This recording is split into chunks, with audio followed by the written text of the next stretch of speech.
อุ๋งอิงศิลปินหนึ่งเดียวที่ได้รับรางวัลนี้สวัสดีครับผมสวัสดีพี่น้องฟังปลายมิตรหมอแคนแฟนหมอลำยินดีต้อนรับครับเข้าสู่ช่องไทยซีเกตชาแนลตกคำย่ำเย็นแล้วครับพี่น้องมือนี่พี่น้อง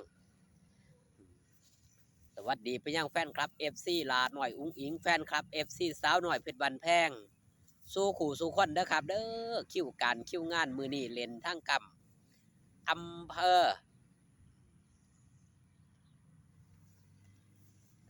ทางสพรนาแก้วเนาะทางสกลนครพี่น้องมิตรหมอแคนแฟนหมอลำอยู่ไก่ก็อย่าลืมไปให้กำลังแรงเชียร์แรงใจลาหน่อยอุ้งอิงพร้อมทีมงานสาวน้อยเพชรบันแพงกันหลายๆเด้อครับเด้อมาบอกฮอดจอดถึงครับเรื่องราวของลาหน่อยอุ้งอิงหนึ่งเดียวที่ได้รับรางวัลนี้รางวัลยังครับรางวัลนี้บ่ได้ผ่านการโหวตแต่ผ่านน้ำจิตน้ำใจจากมิตรหมอแคนแฟนหมอลำทุกหม่องที่ลาหน่อยอุ้งอิงหรือว่าแทบทุกหม่องที่ลาหน่อยอุ้งอิงเดินทางไปทำการแสดงรางวัลนั้นก็คือติปมาลัยที่มิตรหมอแคนแฟนหมอลำนำมาฝากนำมาตอนถึงแม้ว่าลาหน่อยอุ้งอิงยังบ่ทันถึงหน้าการหน้างานเฮาก็จะได้เห็นว่ามีแฟนคลับ FC นำมาไล่นี่มาฝากไว้กับพ่อยุทธหรือว่าพ่อการชัยหรือว่าพ่อนนท์นี่ไว้ให้ลาหน่อยอุ้งอิงบุคคลที่อยู่ใกล้ชิดแล้วก็ไว้เนื้อเชื่อใจว่าซั่นซะแฟนคลับ FC ก็โอนมาให้หรือว่านำมาให้ด้วยโตวของเจ้าของเองบุคคลรอบข้างที่ได้อานิสงส์ไปนำนั่นก็คือพี่เลี้ยงหมอนอิงแองจี้ช่างแต่งหน้า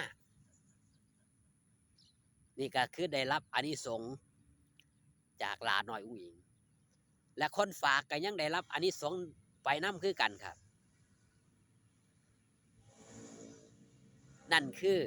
สิ่งที่มันเกิดขึ้นที่บ่ปรากฏครับศิลปินในแวดวงการหมอหลองหมอลำนี่เฮาสิได้เห็นแบบนี้ลาน้อยอุ้งอิงถือว่าเป็นหนึ่งเดียวที่ได้รับรางวัลแบบนี้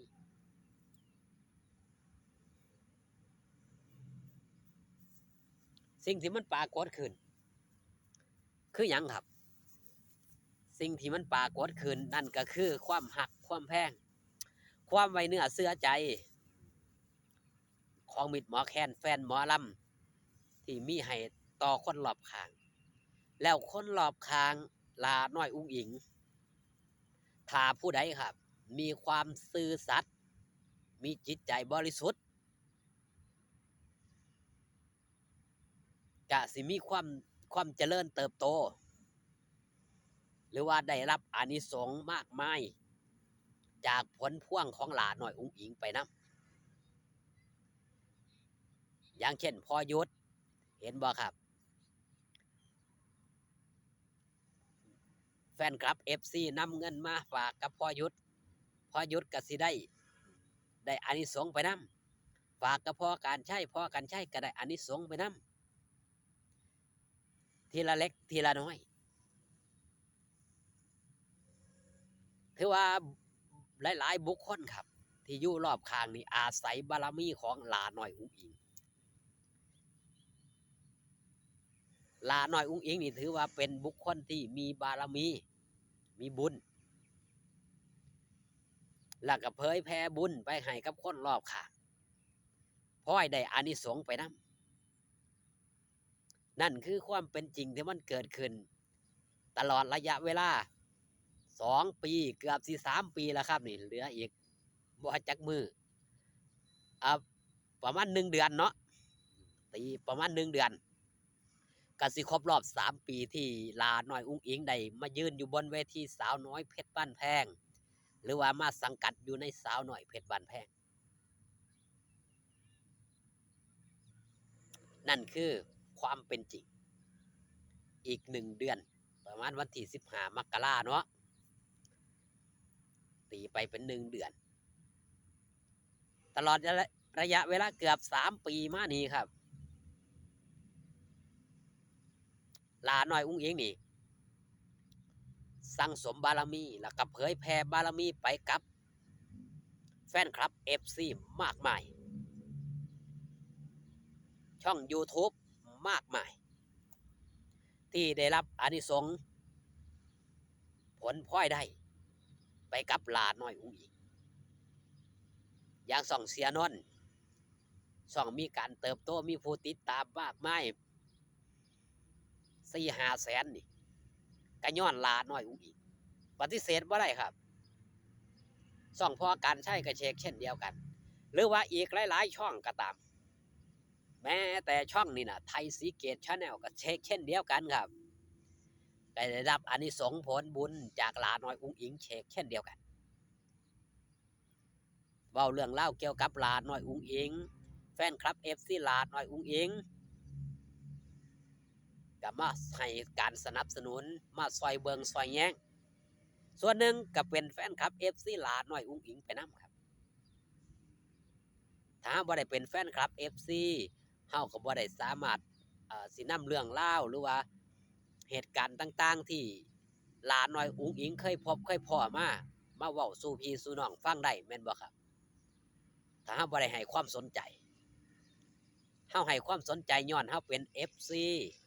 เฮาติดตามเบิงติดตามแย้ง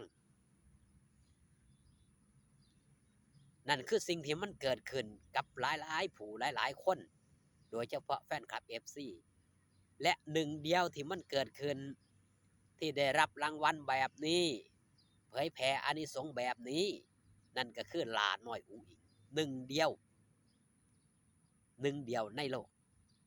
หนึ่งเดียวแห่งวงการหมอลำนอนหลับได้เงินหมื่นนอนตื่นได้เงินแสนไปหม้องใดก็ได้เงินแต่บ่พกเงินนี่คือหนึ่งเดียวครับใส่เสื้อราคาร้อยหลักร้อยซุปตา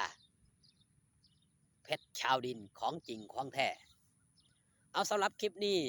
ฝากตอนเอาไว้แต่เพียงสำนีเด้อครับเด้อตกค่ำย่ำเย็นอยู่ดีมีแห้งครับเบิ่งแย่งสุขภาพอากาศเปลี่ยนแปลง